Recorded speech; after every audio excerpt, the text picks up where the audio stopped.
L'action militaire au Maroc a toujours été complétée par la création de pistes autocarrossables. Sur ces routes improvisées circulent constamment des camions de ravitaillement.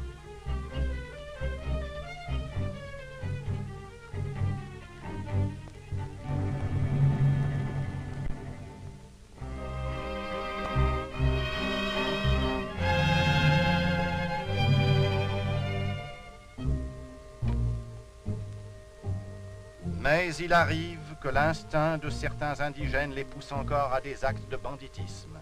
Nous les voyons ici épier, puis attaquer un convoi isolé.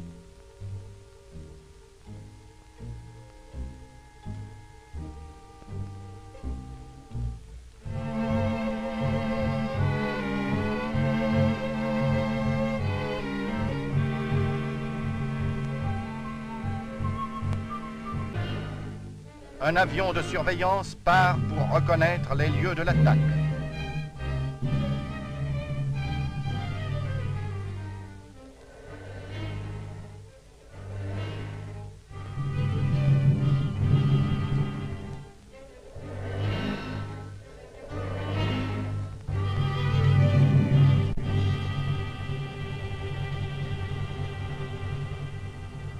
En même temps, Goumiers et Spaïs pourchassent les dissidents.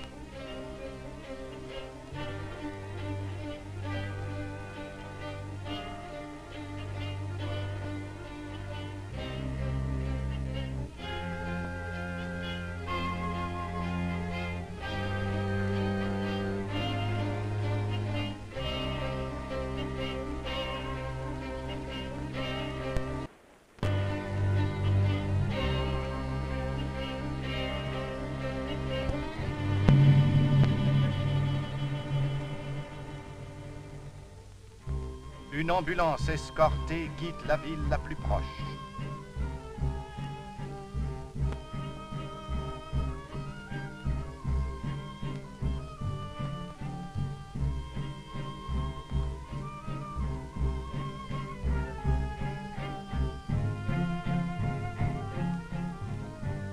Après avoir repéré le lieu de l'agression, le pilote rentre au camp et fait son rapport.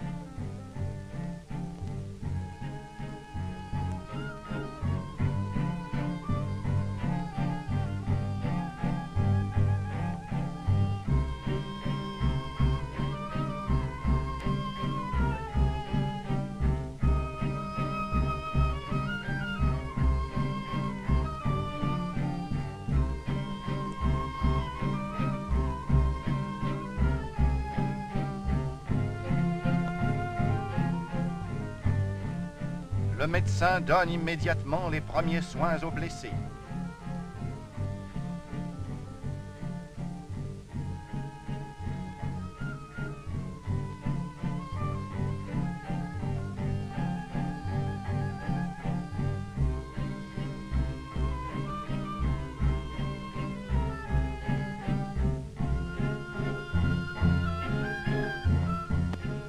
D'autre part, enfin, on prépare en hâte un terrain d'atterrissage vers lequel se hâte l'avion sanitaire alerté.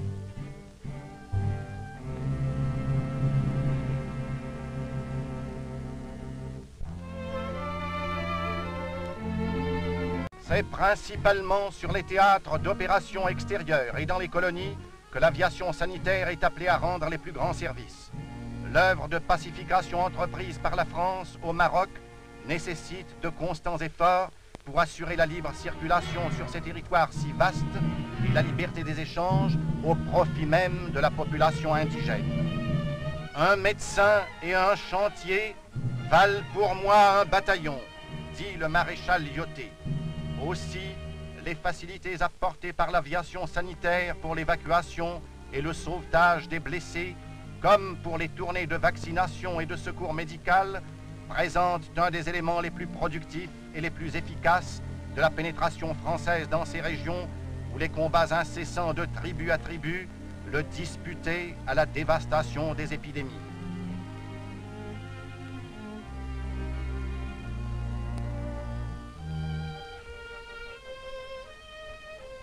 Une des difficultés qui se présentaient au service de santé résidait dans les conditions climatériques et l'isolement des opérés des attaques des moustiques et des insectes. Pour cela, le médecin général Spick a constitué sous le nom d'antenne chirurgicale un matériel opératoire installé sous une tente, mais complètement close par une moustiquaire.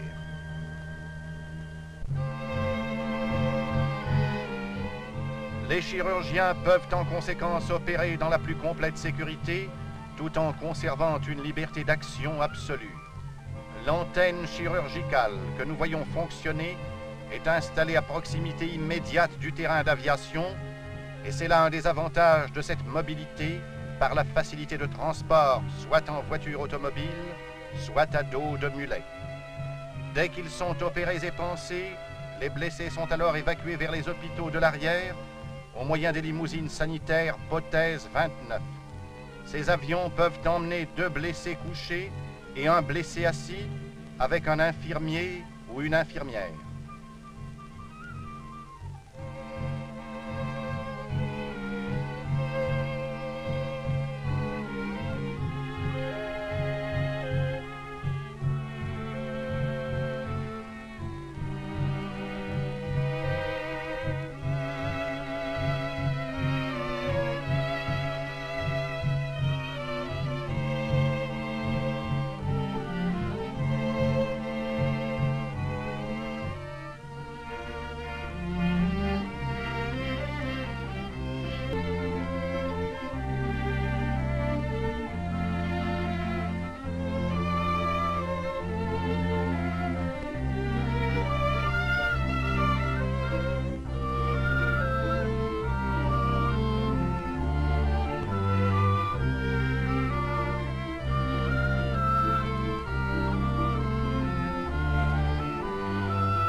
Bientôt, les blessés, dans leur limousine en Rio, survoleront l'Atlas et, dans les meilleures conditions de confort et de sécurité, gagneront l'hôpital de Marrakech.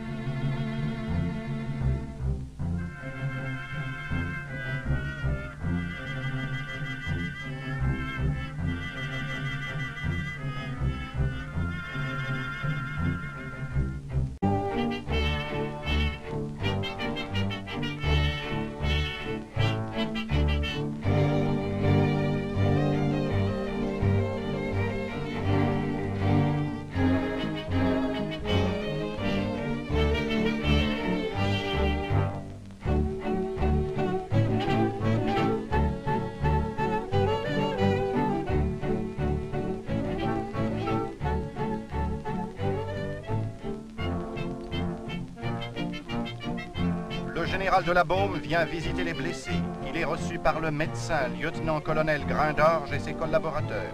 À son départ, le général rencontre le général Catroux, amené sur un brancard et qui vient d'être blessé au cours de sa glorieuse campagne de l'Atlas.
les officiers du régiment viennent accueillir le général.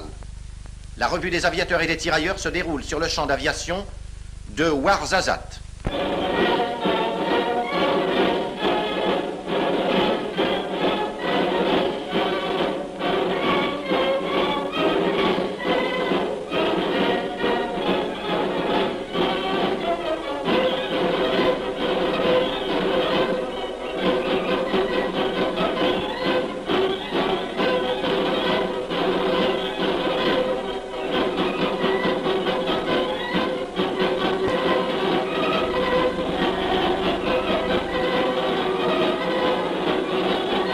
À l'issue de la revue, les officiers et sous-officiers qui se sont distingués au cours des dernières opérations dans l'Atlas sont présentés au général.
Avant de quitter la France pour sa capitale, le sultan du Maroc visite Cannes et s'intéresse aux exhibitions nautiques qui lui sont offertes sur les plages.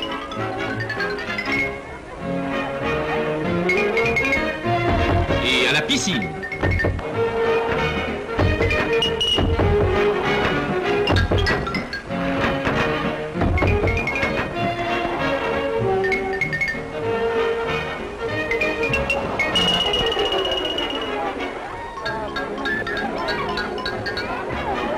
Le bain de soleil est une attraction qui ne manque pas d'amateurs. Et de jolies baigneuses apportent, on voit, tous leurs soins dans l'art délicat de se bronzer.